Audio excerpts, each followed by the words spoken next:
I, 26 male, have a young grammar school-aged son, Ollie, with my ex, Caitlin, 26 female. Caitlin has not been actively involved in the past 4 years by her choosing. She hasn't seen Ollie in a year and I have sole custody. By court order, Caitlin is supposed to pay child support. I have to harass it for her every month, threatening to go to court until she pays. I'm doing it all on my own otherwise, the day-to-day care, doctor's appointments, dance, soccer, school, nursing every fever, soothing every nightmare, and I truly don't mind. I love my little boy. It doesn't change that it can be exhausting and emotionally draining. I've asked Caitlin to help more, but she says she's uninterested. I finally gave up. That being said, Caitlin expects me to facilitate all contact. She gets mad if I don't initiate the court-ordered weekly FaceTime call when, according to the court, she's the one who has to call. It's the same if I don't have my son call her, even on Ollie's birthday. She just can't be bothered. I finally stopped doing all of that because it's not my job, and half the time when I call, she doesn't answer. If Caitlin sends gifts for Ollie, it's a crapshoot. She usually doesn't even send a card. If she does send a gift, she sells, not asks me to wrap it, put her name on it and buy a card. I did in the beginning until this past birthday. Ollie is learning to read and asked why his mom's card looked identical to mine. I just said that I was helping his mom out. But that made me realise how much labour I was doing for Caitlin. My sister told me to stop all the effort. If Caitlin sends gifts, don't wrap them. Tell Ollie they're from his mom, obviously, but no more gift tags or cards. A few weeks ago, Caitlin told me that she was buying off the wish list. She added she found them cheaper outside Amazon, so she'd be sending them herself. She told me to wrap them and get a card. I told her she could do that. She pointed out I was already wrapping gifts. I asked if she was wrapping gifts for her boyfriend, family, etc. She said yes, but I could do this for her. I told her no, to put some effort in and just wrap them, as well as write a card herself or at least just put a gift tag. But if she doesn't, I'll just give them to Ollie and say they're from Mommy. I don't think he'll care that they're unwrapped. He'll be happy to get what he wanted. Well, Caitlin called my bluff and sent them unwrapped. I put them in the closet and planned to put them out as is in the morning. Caitlin texted me a reminder to wrap them and I said, I already told you what I was doing. I'm done doing all the work for you. If you wanted to put in the effort, you could. I added that as she lives 45 minutes away, she could come down and wrap them herself, maybe even give them to Ollie herself.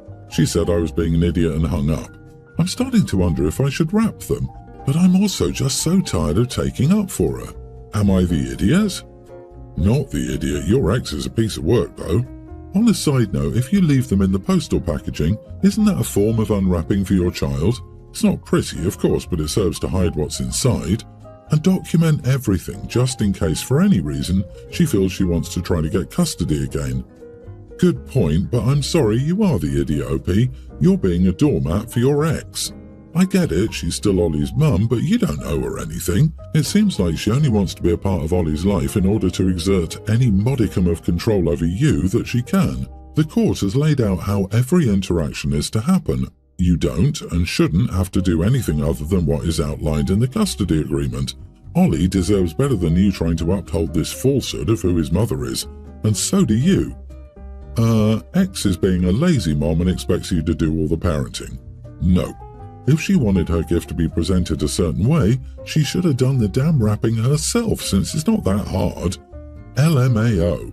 Just put a bow on it and send a picture of it to your ex. There you go. Is that better? Girl can at the very least drop a damn gift bag for his gifts. It's not that much effort. You're doing your best and being an excellent parent to your kid, and you're right. Gift wrap is less important than gifts to a young child. Please know that your son knows who his parents are and can see who is putting in the effort and who really isn't. My ex and his wife adopted a little girl pre-tween earlier this year. Her birthday is on the 22nd. This girl has become very attached to my daughter. The feeling is not exactly mutual, although my daughter is nice to her. My ex expected me to let our daughter be with him and their family on her birthday. My daughter plans to go on a trip up to the mountains with her friend's family for a few days. They leave this afternoon and will be getting back later in the day on the 23rd. With the holidays and other events, my daughter wasn't planning on staying at her dad's until the 27th. My ex is insisting that that is too long to wait and that his other daughter will be crushed that my daughter isn't there on her birthdays.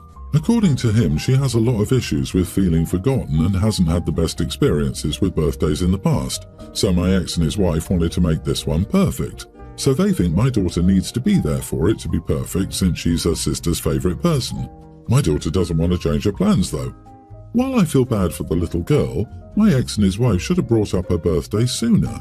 He argues they did, as it was mentioned some time ago, at my daughter's birthday, which was in May, that they would have a big party for her too. Neither my daughter nor I remember this. Furthermore, I never knew when her birthday was. My daughter said she only remembered her birthday was in December and never knew the exact date when her dad talked to her about the party this morning. I think the party plans and the exact date of her birthday should have been brought up more and been more concrete than that for us to plan around it. Not the idiot, your daughter is not their adopted child's emotional support animal. Making your daughter change her plans for a sibling she barely knows is exactly the perfect way to make her resent and even dislike her new sister. Your ex isn't being very bright about this. He's saying, "I mentioned it in passing once 7 months ago. How dare you not remember?" Even if he really did, he's being unrealistic not to think it should be brought up several times over the year if it's important. This kid has only been around for under a year and your daughter doesn't have to bend to stepmom and dad's plans. All of this said, it would be nice to ask your daughter to phone her sister on the birthday, and if daughter has her own phone, to FaceTime or otherwise video chat with her. If your daughter agrees to this, you should ask her if she would like you to call her to remind her to do it and what would be a good time for you to call if so. This is a great opportunity for you to teach her that, even when plans can't be cancelled, it's a good thing to care about others. My husband and I were flying yesterday with our young toddler. He's very active, so we always buy him his own seat rather than putting him on our laps for the flight. We had bulkhead seats, those at the front of the cabin with extra legroom. When we boarded, the flight attendants told us to belt baby to one of us for takeoff and landing, and that once the seatbelt signs were off, we could settle him into his own seat. That was all fine. I put him in my lap and belted him to me while waiting for other passengers to board. As the last people were boarding, another flight attendant came towards us with a tall guy using a cane. She pointed at the empty seat between me and my husband and asked the dude if that would be okay. Husband said, "Excuse me, what do you mean?" Flight attendant, "This gentleman is in some pain and needs space to stretch his legs. The only bulkhead seat we have open is between the two of you. If you'd like to move next to each other, I'm sure the gentleman wouldn't mind sitting in the aisle or window." Me, "That's not an open seat, that's a baby's seat." Flight attendant, "Madam, children under 2 aren't allocated seats. Please let the gentleman sit down. We had blankets and a couple of kiddos' toys on the middle seat." Husband, taking out passports and boarding cards to show her, "Yes, we know you don't give infant seats, which is why I paid for it. My son is sitting here, I'm not holding him for a 10-hour flight at night. We planned ahead and I'm sorry but this man can't sit here." The flight attendant went and got the head flight attendant, who agreed with us, and they carried on to find the dude an open aisle seat. The flight took off 15 minutes later, so I'm assuming it all got sorted. But when we told my husband's family after the flight, his parents started going on about how that's what's wrong with this generation. Apparently we don't consider others enough. Not the idiot. His poor planning does not sacrifice an adjoining seat you planned and purchased. The attendant was trying to bully you into submission. The basic needs of your family come before the comfort of a stranger. 10 hours in your lap sounds miserable for kids and parents. That's what's wrong with this generation. We don't consider others enough. Yeah, and your parents' generation doesn't know when to shut up and keep their opinions to themselves. There's being considerate and there's falling on swords, and your parents' generation didn't do the latter either. If someone needs legroom, they need to book an appropriate seat for themselves. They can't turn up and expect others to give up their seats. It has nothing to do with which generation they are, and I'm annoyed with OP's mother for saying that, and I'm 65. OP, you absolutely should get what you pay for. You shouldn't even have been put in that position.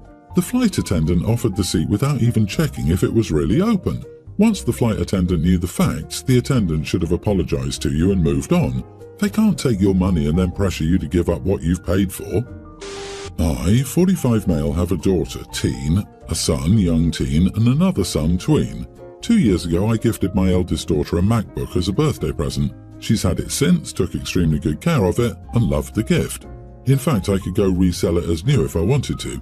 So what happened was, on Friday, my daughter brought the laptop to school. She uses that instead of the Chromebook, and some idiot threw her backpack, so the screen is basically done for. My daughter was extremely upset when she told me this, and even if I was upset at what happened, I didn't punish her for it, knowing it wasn't her fault. I told my wife about it, as well as telling her I was considering buying her a new one. I say considering, but I'd really already made up my mind. and my wife said I shouldn't because it would be a lesson and that maybe next year she could get a new one. I told her that her reasoning wasn't very fair since my daughter made sure that the computer was taken care of. So the next day, today, my daughter and I went to the store, bought her a new one and reassured her that it wasn't her fault. And when my wife found out, she was pretty annoyed with me for doing that. I don't think I'm in the wrong at all. So am I the idiot? Edit, we have talked to the parents, they have hopefully punished him, made him apologise, etc. They were just as disappointed as my daughter. We're not making them pay though. I don't understand why you aren't holding the kid who broke the MacBook by throwing a backpack responsible. I'd say not the idiot for getting your daughter a new one, but you are the idiot for not holding the responsible party and their parents accountable and recouping your money that way. I'm curious why they wouldn't replace the screen instead of buying an entirely new computer. Even without Apple Care Plus, it's significantly less than buying a new laptop. There really was no reason to do that, and the other parents absolutely should have at least helped pay. Maybe the OP is well off, and the parents of the kid who did this are dirt poor, and he doesn't want their kids to go hungry or the rent not paid because he insists on them paying for it. You don't know the circumstances and shouldn't assume he hasn't made a well thought out decision. Stuff happens. MacBooks are expensive, and I'm not going to beggar another family over a teenager's stupid mistake. You are the idiot. Your daughter shouldn't be taking a $1,700 laptop to school. It's entirely predictable that it would be damaged there.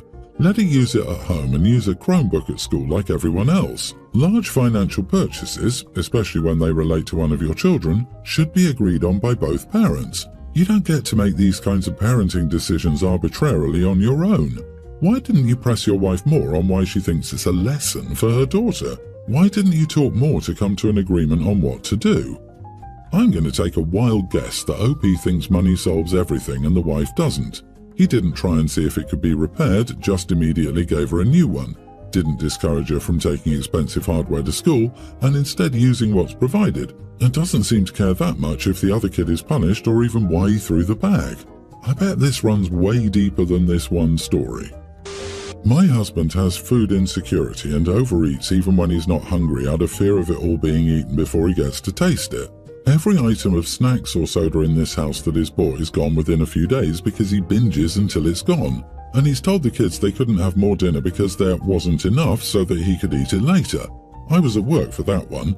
I did make him get therapy, but it's not doing much good because he doesn't apply himself at all. He thinks it's pointless and refuses to do the steps they provide. Today I bought stuff for lasagna and bought myself a big salad because I can't eat red sauce. Within an hour of being home, he was already in the fridge asking if he could have my salad because he was starving. I said no originally, but he kept prying and said, "Come on, please, I'll share it with you." I said, "What the heck, whatever," and walked off. He left me 3 bites. I tossed it in the trash. This was not even 10 minutes before I started cooking. He said multiple times, "I'm so full, now my belly hurts," or "I ate too much," which is common for him. And I was still salty about it, honestly. So I only made half a sheet pan of the lasagna, which would only feed the kids. My husband said he was so full anyway. I gave the kids their food 20 minutes later. I prep so cooking takes 0 time at all. I tell them they can finish the pan off. Well, my husband comes out and sees the lasagna and says, "Ooh, that's what I'm talking about." I said, "Absolutely not. You just ate my dinner and you were full 30 minutes ago. This is the kids' food." I didn't say this in front of the kids. He says I'm a royal witch because he needs the lasagna, and it's going to send him backward because now I'm withholding food from him. Edit, my husband is not healthy. He's 5'10" and 250 pounds. He's a big guy. He was 180-ish when we met. They are my kids, not his biologically. I didn't know he had these issues, and he only openly showed these behaviours starting maybe 6 months ago. Before this, by his own admission, he'd been hiding food in his car so we couldn't touch it because he was afraid we would eat it all, issues stemming from foster care. Not the idiot. If he's going to therapy and refusing to do the work, he's not going to therapy. He's just making therapy-adjacent hand motions. You're right to be furious. However, being furious isn't going to help in the long term. Your husband's disordered eating is affecting the whole household. He wants to eat the children's food even though he was full 20 minutes ago. Not only is he modelling atrocious behaviour to the children, but he's also going to wind up sending them the same way, eating fast because somebody else is going to eat it if they don't. It's time to stop doing this. If he doesn't want to change his disordered eating, he won't. He's getting everything he wants right now. All the food that anybody else needs is his. Classic addict behavior. He isn't moving forward, so what is there to send him backward? My dad grew up in poverty in a developing nation. He rarely got food. The way he talked about getting a Coca-Cola as a treat once when he was a kid brought tears to my eyes because the way he spoke about it, you would have thought it was a bar of gold and not a soda. He would have starved rather than deny me a second helping of dinner. I literally cannot fathom him doing what your husband did to your kids. He has a severe problem, and he needs to get a damn grip before this behavior starts rubbing off on your children. You're hurting your kids by staying with him, and they are not his kids biologically, which I think is what makes his actions so severe, the competition against them. I always wonder why people don't vet their potential spouses over long periods. If he showed progress from therapy, he'd be redeemable, but you don't need this guy inhaling food like a vacuum.